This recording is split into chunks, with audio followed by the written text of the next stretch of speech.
many are ready to hear an awesome presentation about thinking differently? Yes. I am. Woo! Come on, guys. Hey, there we go. All right, well, I'm Lisa with Now I have Office to make Center. it awesome. It will be Pressure's awesome, Brony. on. The pressure is on. Well, welcome to everyone. I'm Lisa with Office Centers and Virtual Office Centers, and we have everybody here at Park Office Center. Great, big, huge welcome to you, as well as at our other locations. We also want to be sure that we acknowledge Minnetonka Office Center, their very first PowerLunch. Our amazing fearless leader is there. Hey, hi to Lori and everybody that's there with her. Woohoo! Woohoo! All right. Well, do we have a great presentation, and one of our very favorite Office Centers clients, Jeff Brown, is with us today. Yay!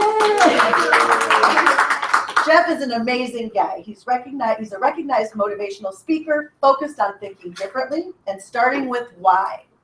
He worked with Apple in the early years, where he headed innovation and trends and helped envision what is now the iPhone and the iPad. How cool is that? He worked with Steve Jobs. We're going to hear about that. He has also been a CEO and board chair of both public and private companies, co-producer of a Broadway play. Woo! Which one? Nobody's ever heard of it. It was a flop. Oh. A Broadway play, though. But it was, Tell us but we ran for 4 weeks. What the hell? Cool. Love it. And also, he was the founder or partner in several entrepreneurial business ventures and invented new technologies and products. So with that, join me in welcoming Jeff Brown, or as I like to call him, Brownie! All right. Thank you. See, the best part about working at Office Centers is the hugs. Because, and the other great thing about working at Office Centers is the fact that I can go any place in the city and have hugs from lots of different people. So I'm very grateful for being here today, and I think that all of us should be grateful every day. I mean, that's one of the best things about having a topic like Think Differently, is I can talk about anything, as long as I make people think about it from a different point of view. And I don't know how many people wake up in the morning and say, I'm going to be grateful for today, for everything that I'm doing. I kind of do that. I wake up in the morning and I go, I'm really grateful for everything I'm doing today. So when I tell people what I do, it's not really anything extraordinary. It's that I help create positive momentum in a person's personal and professional life. And so thinking differently ends up allowing me to go into a lot of different type of corporation environments as a coach or as a consultant or a strategist to get them to look at the world from a different point of view. For some reason, and I'm very grateful for this, I got blessed with being able to have a mind that just doesn't work the way other people's does, and it looks at things from a whole different point of view. So I'm really thankful that all of you are here today, and for Lori over there in Minnetonka and her crew for allowing me to do this today. And that we'll get up, Lori, don't worry. So the one thing, as a Think Differently person, I didn't bring any business cards today. So if somebody wants to get a hold of me after this presentation for any reason, for whatever comments, the best way to reach me is at my email, jeff@jeffreybrown.com. Pretty easy to remember. The only thing that's a little, I don't have an E in my name, so I figured my mother started me out thinking differently because she forgot to put the E on the birth certificate. She's always told me, I know I wrote that on there, but it never showed up. So, or you can follow me on my LinkedIn site at Jeff Brown.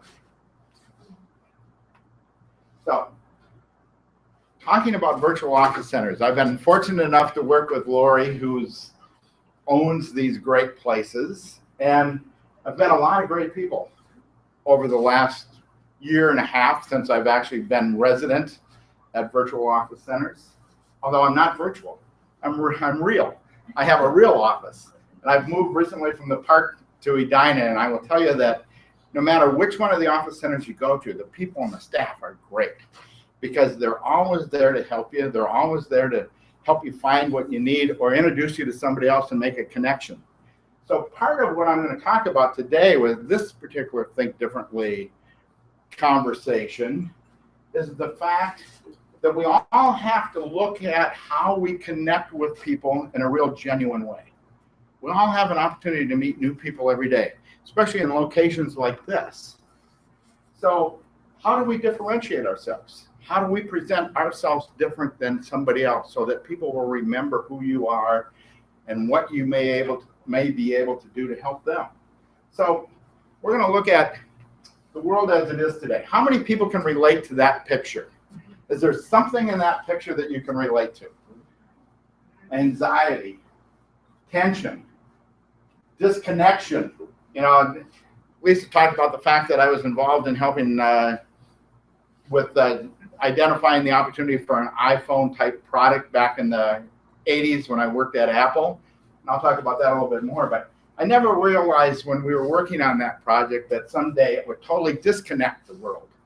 Because, I mean, it's connected the world in some ways, but we don't really talk to people the way we used to. So if you look at this picture, there's a lot of things that go on here that take you away from really connecting with somebody in a genuine way. It's because of this. Everybody know what FOMO is? Fear of missing out. We are all afraid of missing out. And because of the technology that's come into the world today, we think we can have access to information anytime, any place, anywhere. We want to make sure that somebody's not saying something bad about us on Facebook. We want to make sure that there's not a tweet out there that's negative to what we're doing, because we want to try to keep that positive information going and trying to keep our genuine connections with the people that we want to be connected with. So we want to make sure that there's not bad things being talked about us out there. So we're afraid of missing out. So we spend all this time disconnected with genuine connections. So it's kind of like being under pressure. And if you think about these grapes, they look really nice on the vine, but in order to be made into something that I like, they have to be put into pressure, right? So when you think about all that pressure that you have on yourself for trying to make sure that you're not afraid of missing out, take it off of you. Don't worry about what anybody else says. As long as you feel good about what you're doing yourself and how you're relating to somebody in a one-to-one environment, you don't have to worry about what other people say. It's what's inside you that counts. I mean, I have a saying that I do in addition to feeling grateful every morning. It's I get up and I say, I'm going to listen to everybody and I'm going to listen to everything, but I'm going to hear with my heart, because that emotional part of your being is the part that people are really interested in, not all this other stuff that's out there on the internet. So a good glass of wine makes my heart feel good too. But I started thinking differently when I was pretty young. I think at the time, I'm guessing I was around 11, 12 years old. I was playing Babe Ruth baseball. And the way we made money to support our baseball team was to sell Baby Ruth candy bars. Babe Ruth baseball, Baby Ruth candy bars. It's kind of like, you know, the male Girl Scouts, right? Instead of cookies, we were selling candy bars. But my friend and I, Les, every year we would go around and we'd sell these door to door, or we'd to try to get the money for the baseball team. Finally, one day my dad looked at me and he says, "You're not thinking about this correctly. You're doing it the same way everybody else is doing it. You got to think about it differently. Don't go out there and just try to sell one candy bar at a time." He said, "I'm going to show you how to do this correctly." And he said, "We're going to go down to Al's." Now, for those of you who don't know what Al's is, back at the time that I was 11, 12 years old, Al's was a bar down on Excelsior Boulevard. And it was kind of like the Cheers, for the people that know the TV show Cheers. Well, my dad had one of those stools at Al's. He was a regular. He was a drinker. There was no question about it. And he would, when he wasn't working, that's where he generally hung out. That was his connection point. That was his virtual office center, right? So he says, "Here's what we're going to do. We're going to drive down to Al's. I'm going to walk into Al's, and I want you and Les to walk in 10 minutes later." I said, "That's interesting. Pretend like you don't know me," he says. I said, "Okay. Just come up and tell me that you want to sell me some Baby Ruth candy bars." I said, "Great, we'll do it." So we go down to Al's. Les and I are sitting in the car. My let my dad go in there for about 10, 15 minutes, and Les and I walk in with our box of Baby Ruths, and we walk up to my dad, and I went, say, mister, we play Baby Ruth baseball. We're selling Baby Ruth candy bars to try to make money to pay for all our equipment and stuff. And he said, how would you like to buy some Baby Ruths from us? And he goes, wow, you guys play baseball? That's American's best pastime. He said, without baseball, America would not be what it is today. He says, I'm not only going to buy a candy bar from you, I'm going to buy a whole box of candy bars from you. And he stands up on his stool and he waves that box of candy bars and he says, I want every one of you around this bar to buy some candy bars from these guys. And if you don't, you're not American. You don't have the flavor of baseball, apple pie, everything that made America great. So, of course, this is 11 years old. This is 50 years ago, right? So this was a big thing.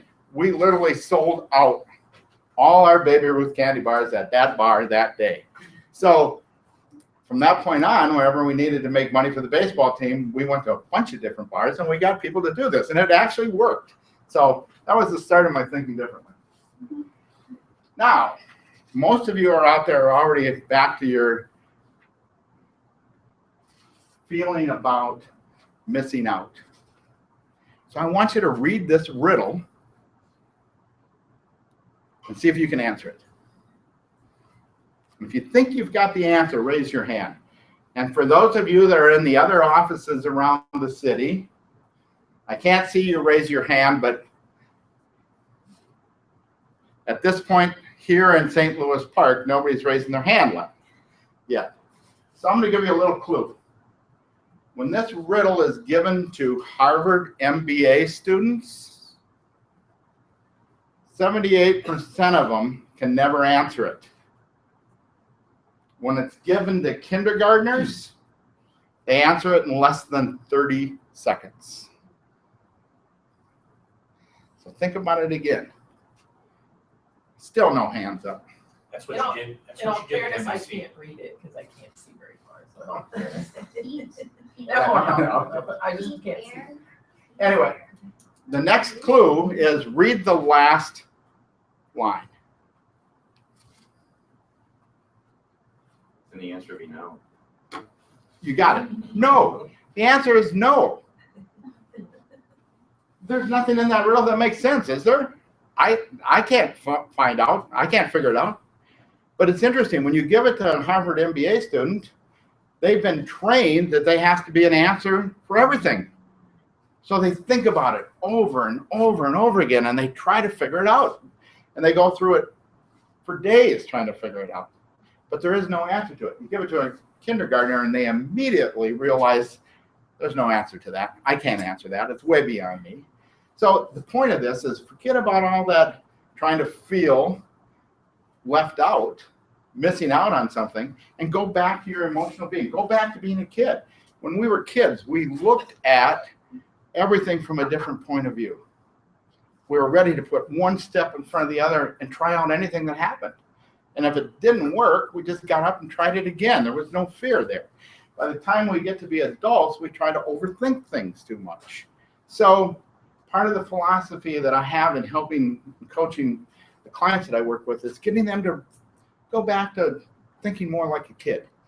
Don't have that fear. Look at one thing at a time, one step at a time. So what's this look like to everybody out there? Bed, right? Now try to go back to what I just said and think about this as a kid. What's it look like?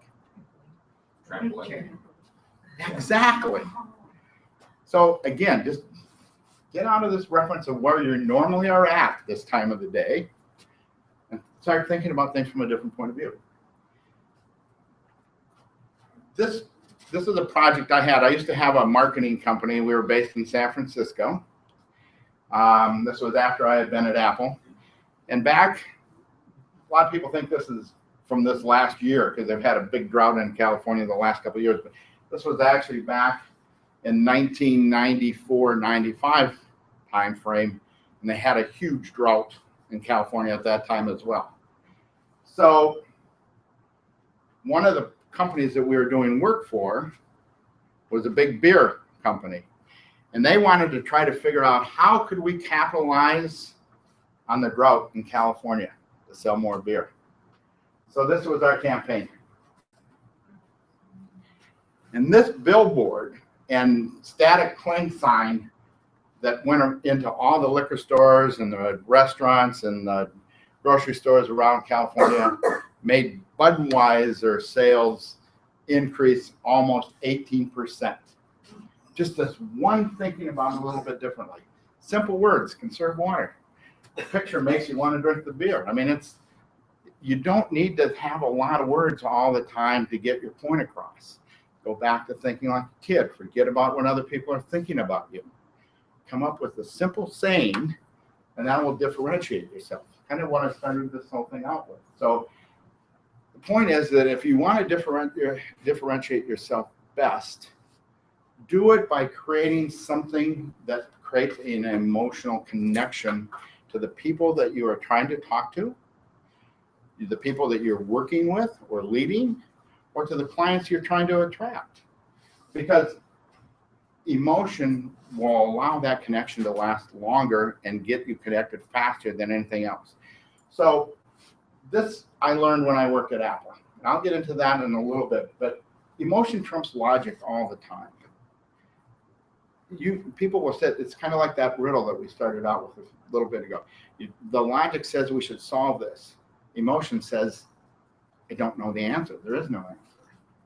So at Apple, we started with why. This was one of the things that Steve Jobs really propagated a lot, was that when we were going to be doing something back in the early 80s, I started working at Apple in the late 1980 timeframe. And when I got there, the why that we had at that time was to allow people to challenge the status quo and get people to think differently. So when I got hired, they said, can you do this? Can you challenge the status quo? Can you get people to think differently? And if I couldn't articulate what that meant to me, I wouldn't have gotten hired. It was part of the criteria even that people got hired to, because it was really important at Apple to find like-minded people. And this emotional connection to something as simple as that statement allowed you to know whether you connected with what they were trying to do. And everything we did I was there from 1980 to 1986. And everything that I did in my department and everything that we did in the company, if we couldn't articulate how it was helping people challenge the status quo and getting them to think differently, it didn't happen. That was the key to everything we did at Apple in those days. So one of the first big assignments that I had at Apple, because I got hired as a market researcher. That's what my degree was in. And I went to school at the University of Hawaii. It was a great place to go to school because back in the late 60s, early 70s, you could do anything in Hawaii because it wasn't illegal. And we did a lot of things. And I think that also helped my brain think differently. But I mean, even the professors, we'd sit outside in classes smoking dope together and analyzing what it did for you. I mean, it was a great school to go to. But anyway, the first assignment that I had at Apple was, I want you to go look at the year 2000 and look at what Apple was going to look like in the year 2000. So this is 1981, 19 years ahead. So I said to Steve Jobs, I said, I love the assignment, but I don't have a crystal ball. He said, figure it out. That was it. Figure it out. So how many bosses today would give you that kind of flexibility to go figure it out? But he wanted you to think. He wanted you to come up with your own ideas and come up with your own conclusions. And it was really interesting because in Apple, we didn't have a hierarchy there. It was a very flat structure. There was no vice presidents. There was no CEOs. It was, you had a job to do, you had an assignment to do, and you had a time frame to do it in. And that's how you were gauged. And it didn't make any difference if you worked at 2 o'clock in the morning or 2 o'clock in the afternoon. You could sleep when you can. I mean, our corporate headquarters out in Cupertino had bunk rooms so you could sleep when you wanted to. We had swimming pools, we had tennis courts, we had all this kind of sports stuff. He wanted people to be themselves, to be genuinely themselves, but make sure that you got your project done in the timeline that you were given to do. So my team, we were called the HAL team because of 2001: A Space Odyssey. We thought that the computer on that was so far ahead of time that that was what we were called, the HAL team. And I had 3 people that worked with me. And so our crystal ball was, we couldn't figure it out. So we went back and looked at all the innovations and technology that was developed from 1900 to 1980 to see what kind of effect it had on the populace and how people adapted to it and how long it took them to use it. So the one commonality on everything we looked at, whether it was flushing toilets, electric light bulbs, radio, television, assembly line, I mean, there were so many innovations that went on during that period of time. But the commonality was that in the first, these timelines have changed today, but in these first 4 years of any new innovation or new product, the only people that usually bought it was what we call the innovators. And it was about between 2.5% and 3.5% of the population. And those were the people that accepted change. It wasn't that they were innovators themselves and that they were out developing new products all the time, but their mindset was, we'll try anything. We're willing to accept change. And so once these people started using that product and created a value, the emotional value that they had from it, and started expressing it, the early adopters would come along. So it was the old word of mouth thing. These people would help sell these people. And then these 2 groups together would sell the early majority. But the thing that was really interesting about our study when we did this was that almost every company that developed something new during that timeline spent a huge percentage of their budgets on trying to get this early majority to buy the product, but never articulated the value to that. And it wasn't until these people were able to articulate the value that these people would buy, no matter how much money they threw against it.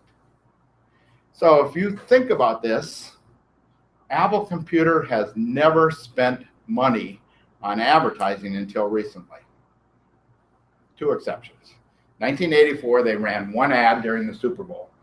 And it was an ad that ran 1 time and has probably been viewed by more people than any other ad in history.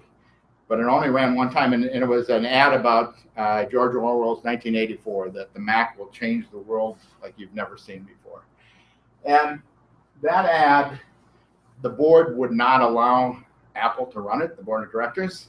So Steve Jobs and Steve Wozniak spent their own money, $2 million, to run that ad during the Super Bowl, and it's proved to be one of the most effective things that Apple ever did. But that was the only ad until 1997, when Steve Jobs came back to Apple. He started running ads called Think Differently. And he used people like Einstein and other famous thinkers. But those ads didn't sell product either. It was, I'm back. The whole purpose of those Think Differently ads in those days was, Steve Jobs is back at Apple. We're starting to go back to the way we used to think. Things are different today. We're going back to the old way. So what I still see this today over and over again in a lot of the new entrepreneurial companies that I'm working with and the technologies that they're developing, they're all thinking about, how do we get all these people to buy our product? Don't do that. Get these people to talk about it to get those people to buy the product. This timeline, these were all 4-year increments back in the early 80s. Today, they're more like 2-year increments.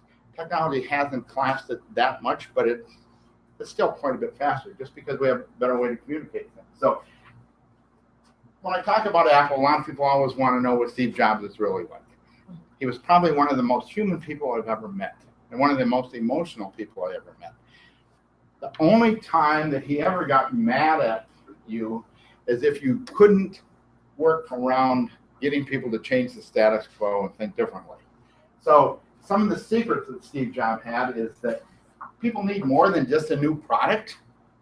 They need to know how that product adds value to you. It came out of the study that we did.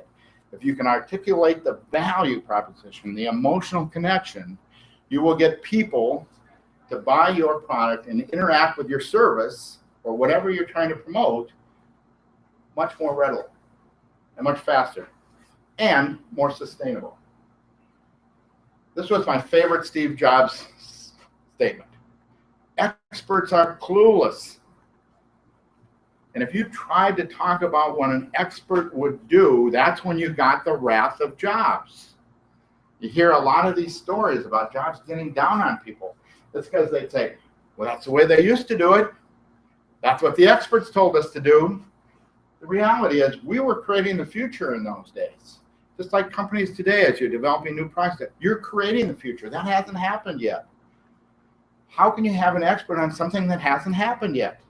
So this was a really, really strong point that we always got in those days at Apple. And it's carried over for me today in the companies I've either started or worked with, is that we can create the future because there is no experts there yet. And that's what's another famous Steve Jobs statement. Don't do it for the money. Do it because you want to do it for yourself, and people will follow. So in the 6 years that I worked at Apple, I never once looked at a budget, never once heard about how much money we're going to make, never once heard the valuation of the stock. It was always about how can we get people to have the best user experience possible. And if we can do that, they'll put up with little idiosyncrasies of some of the products not working correctly at first. If they have a good user experience, and they'll stay with us. If you still see that today. When we envisioned the iPhone, actually we called it a mini Mac at the time, because we were working on launching the Macintosh back in the early 80s. But our plans for the mini Mac was something that would be launched in 1997, 1998 timeframe. And it would be a device that you wore on your belt that would allow you to do audio, video, and all the things that we didn't envision all the apps that you have on a smartphone today, but we envisioned that this would be that communication vehicle of choice. It didn't happen because when Jobs got fired, that whole initiative got tabled. But when Jobs came back in 97, that was the first initiative that he put back on the plate. And it took 10 years later, it got launched in 2007. So we weren't too far off in our timeline on when we thought it was going to happen. It's just that there was a lot of things that happened while Jobs was gone until the time that he came back and got that initiative going again. But it was always because we did it because it was adding value to people, and then the money would follow. But when the iPhone came out, think about this. First phone, the iPhone 4 came out, and people said, "Oh, this is fun. You can do all these things that haven't been able to do before." The app plan, even though a lot of people don't realize this, the plan to get people to build apps for that phone started way before the phone came out. That was the differentiator from other smartphones, from the BlackBerry, from the Casios, from the other people that were making phones in those days. But once that phone got launched, it didn't always work well. But yet, when the iPhone 5 came out, people stood in line for that. When the iPhone 6 came out, they stood in line for it. When the iPhone 7 or 5S, whatever the new one's going to be now, they're going to stand in line for it. And it's not because it's that much better than everybody else's. It's because Apple convinced people that they give them the best user experience. People will buy the new phone and they'll write blogs about how bad it is. The technology isn't any better than my old one, all that kind of stuff. But yet, when the new one comes out, they still stand in line for the new one. It's just the culture that was created in those days. So the why was the most important thing we did at Apple. Everything rallied around the why. And it's not only at companies like Apple that why has been important. It's been probably the number one thing that's helped most major big corporations today get the growth and sustainability that they have. Nike's a perfect example. When Phil Knight started Nike, the reason he started Nike was to allow anyone to find their own potential. And I'm bringing this up because there's a big difference between that emotional why than there is the mission and the slogan of the company.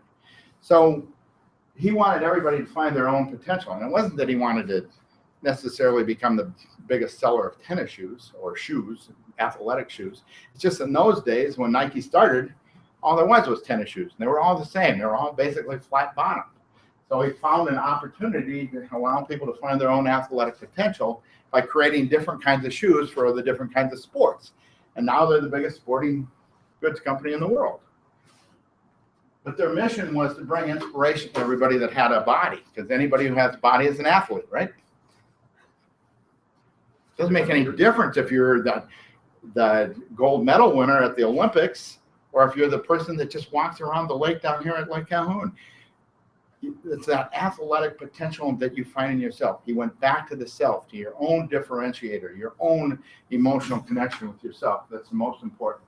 But the slogan then just became just do it. So that became the branding. But this kind of shows the differentiator between a why statement, a mission, and your slogan. And so today, a lot of the companies that I work with, we start with why. And there was a book written about 6-7 years ago now, it might be longer, time goes by so fast, but called Start With Why by Simon Sinek. And if you haven't, don't bother reading the book, because just go to YouTube, look for Simon Sinek, and listen to his TED Talk, because in the TED Talk, he explains why works. There's actually the way our neurons work in our brain create why works, and he talks about that in his TED Talk, because that emotional part is what sticks with us, what we remember the most. But so today, when I work with companies, we start with why. I had the privilege of working with Zappos back in 2004.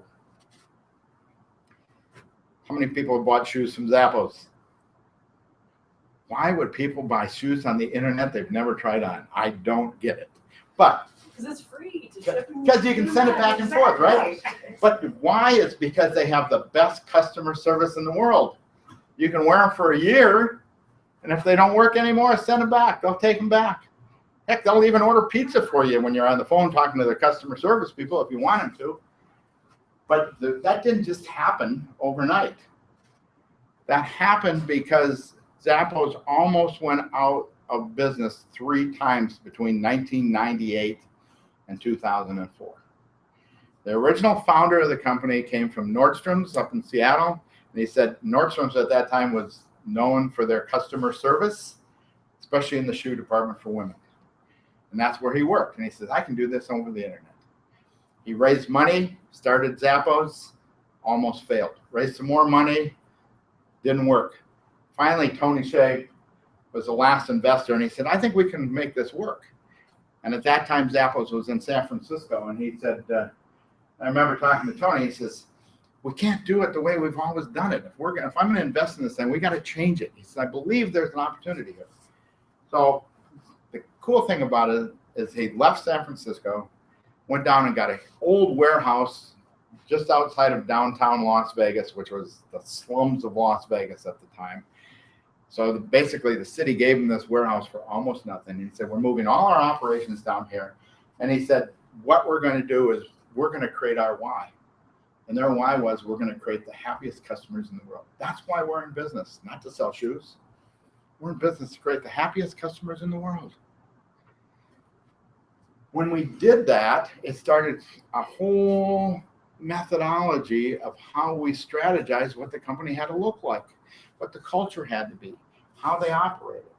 So the first order that took place after that why was we hired Jen Lin to be Chief Happiness Officer. She came in and she set up all the strategy on how we're going to keep the employees happy, because if we're going to create the best customer service in the world, we better darn well have happy employees, because they're ambassadors to the outside world. They're the ones that are talking to everybody. We have to have our own internal people be the evangelists for us. And if they're not happy, how can we have happy customers? So today you can still go to Zappos and do tours. And I mean, the people there are happy. It's a great place to work. The culture is super. But what I find even more interesting about Zappos is once we did this and started developing the strategy, we said, if we're going to have the best customer service in the world, we have to control distribution. At that point in Zappos' life, people would order shoes on the internet and they'd be drop shipped from the manufacturer. So if a woman ordered Pappagallo shoes, and I don't know why that name popped into my head, I guess my wife must have bought some of those shoes recently. But when they ordered those kind of shoes, the manufacturer would drop ship them. And Tony goes, we can't allow that to happen anymore. We have to control that distribution. But we had no money. Apple's had no money. So had all the manufacturers come to Las Vegas and said, here's what we're doing. Look at all our happy people. Look at this huge warehouse that has nothing in it. We want you, Mr. Manufacturer, to give us shoes. We want to fill this warehouse with shoes, all sizes, all types, all kinds. Can't pay you for them, but I'll guarantee you we'll sell them and we'll pay you when we sell them. Damned if all these manufacturers said, we believe it. This place is so happy. How could it not work? And all those shoes got sent down to that warehouse, and now he could control distribution. Now he could take them back. Now he could refill orders. So that's how that, did it work? Yeah. 4 years later, they sold to Amazon for $480 million from being nearly bankrupt. So sometimes a wine, a little happiness, can also bring money. It goes back to that other statement. Don't do it for the money. Do it because it has value for yourself. So this is a company, and again, this is another example of just how well a why can change things. There's a company in St. Paul called Accelerated Innovation.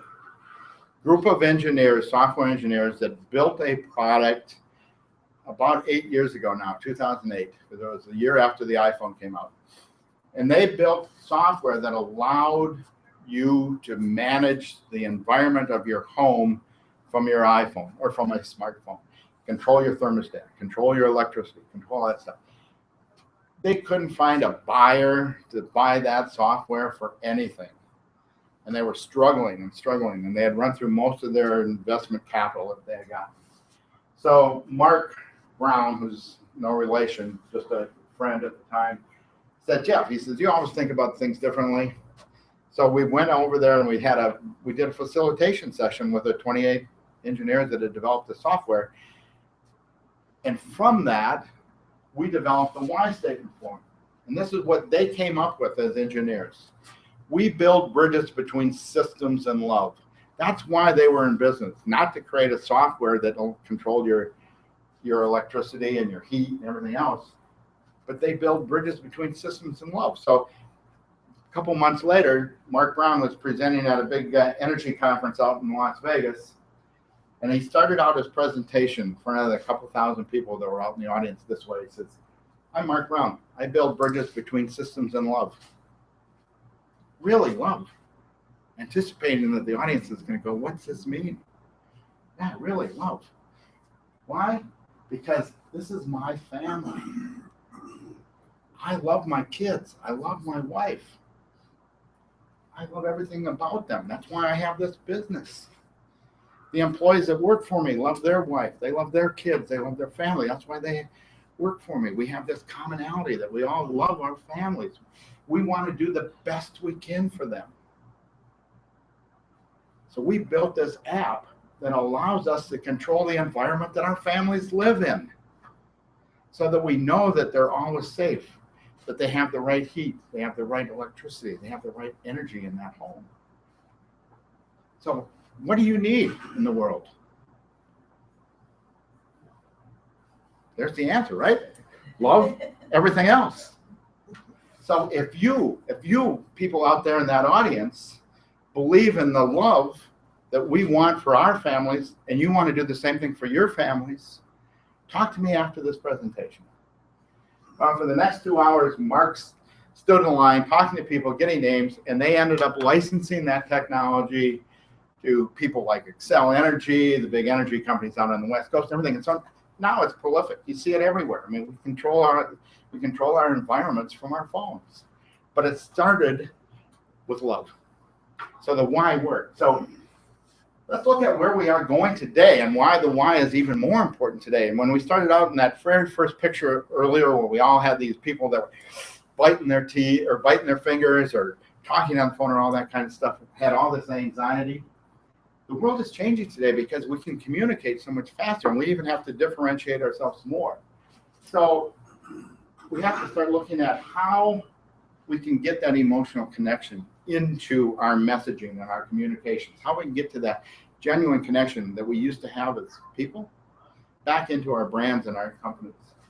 So this is part of where that state of the world is going. But this is what's really interesting to me, is that today people are working more than they've ever worked in their life.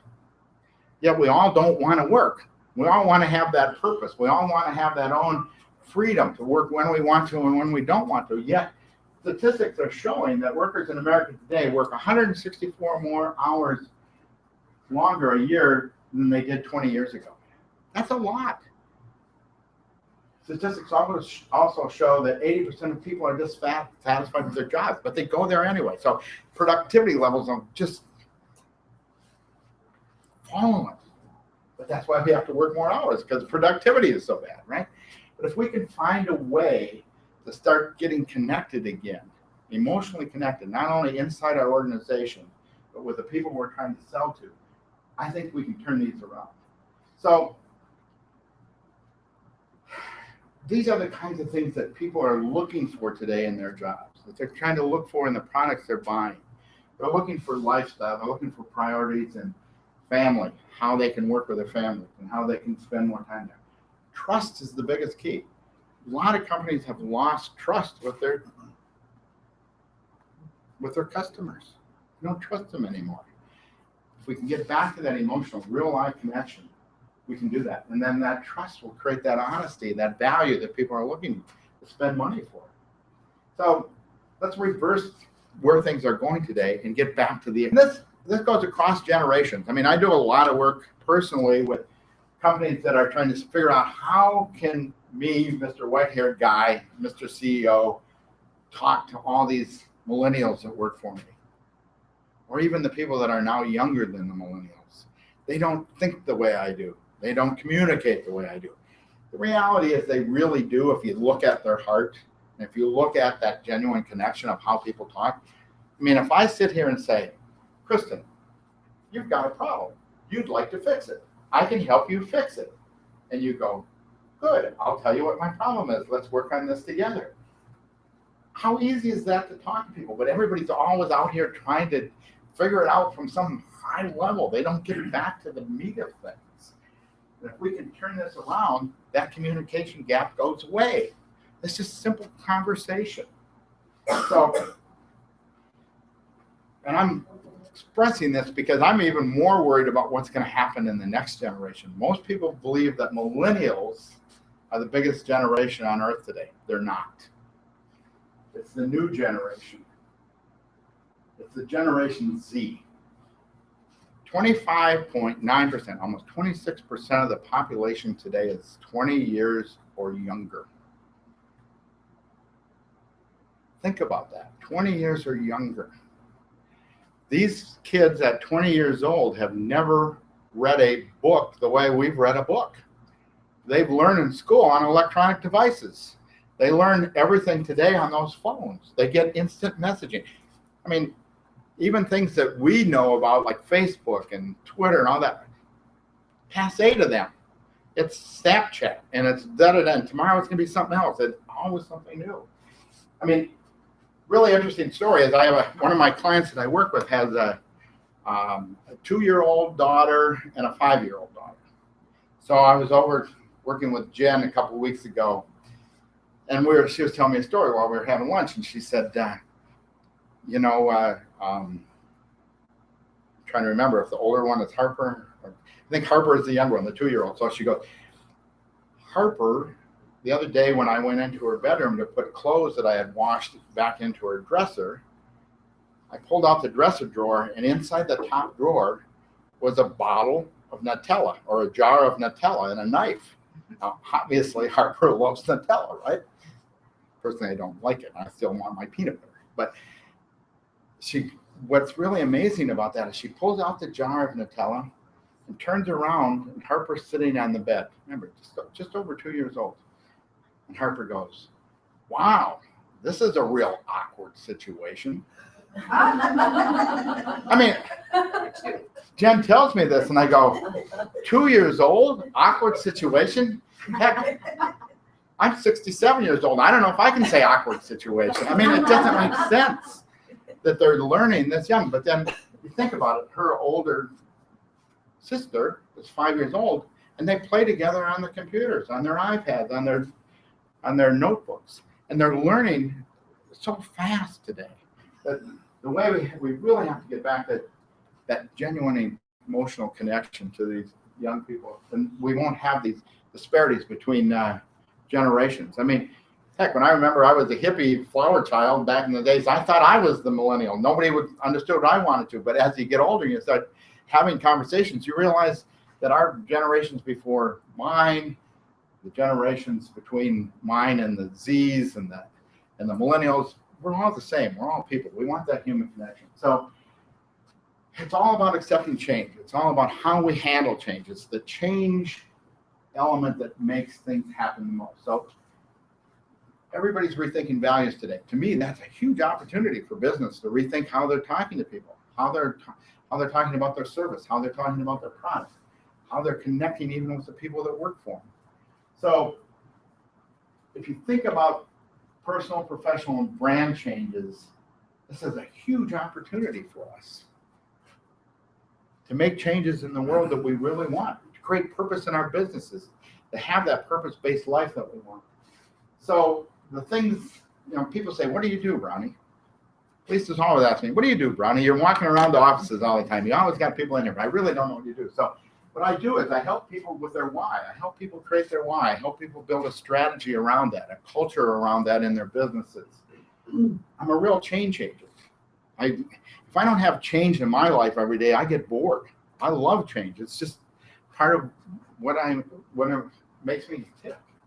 So this all started out with thinking differently. In my world, the thing about thinking differently that has the best opportunity is to accept change.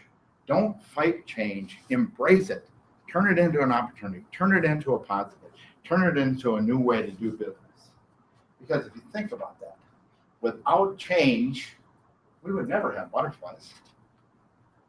I think butterflies are one of the prettiest things on earth. So with that, I just want to thank you for allowing me to come here today and allow virtual office centers and office centers to allow me to talk to all of you today. And I'm going to open it up for questions.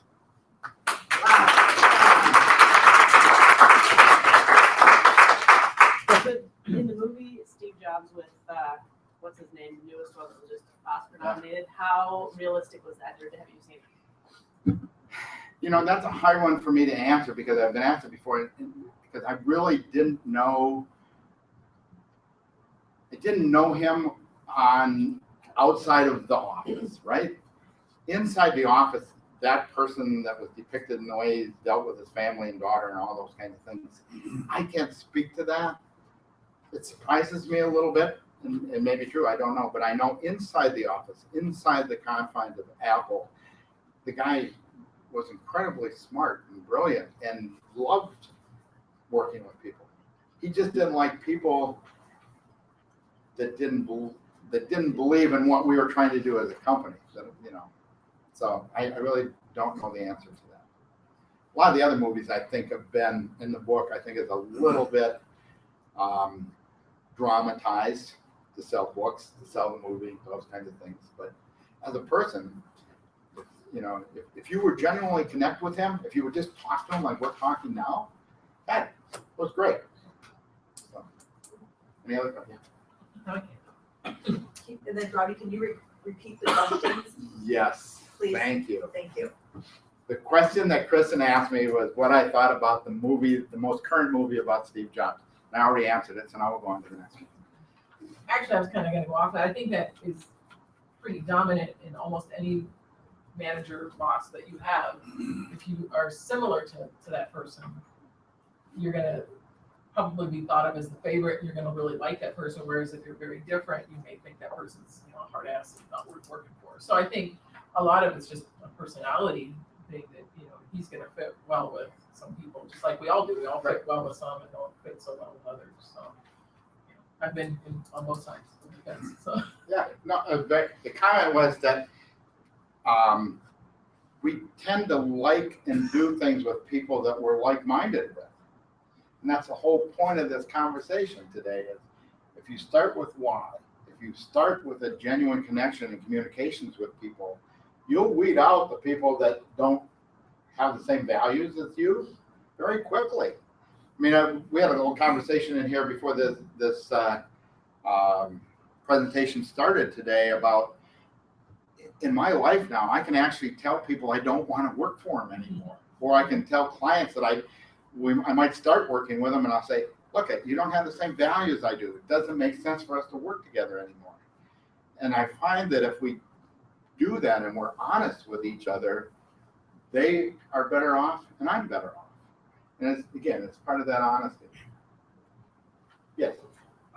Kind of a two-part question, one's a comment. So if you think about which companies today maybe can out-Apple, if there's such a term, who do you think could do that? And do you think, what are your thoughts on Tesla as an example? You have, for the first time, people are camping out to put a deposit on the Model 3, which I don't know if you've ever seen people camping out in mass waiting for a car, similar to like the iPhone. I'm camping out for that same thing. And so just your thoughts on, you say, well, what has made Elon Musk, kind of stand out is he says, like, I want to make a lot of money, but I want to save our planet. So you look at Solar City, you look at Tesla, you look at SpaceX. Is that sort of the model that maybe can out-Apple Apple? And then second, what is your view on the government being able to unlock the iPhone? And now it's just announced they're going to unlock another one to help solve a crime. And how is Apple going to respond? Okay. Two-part question. Let's see if I can remember this. I'll say it back to the audiences in the other buildings.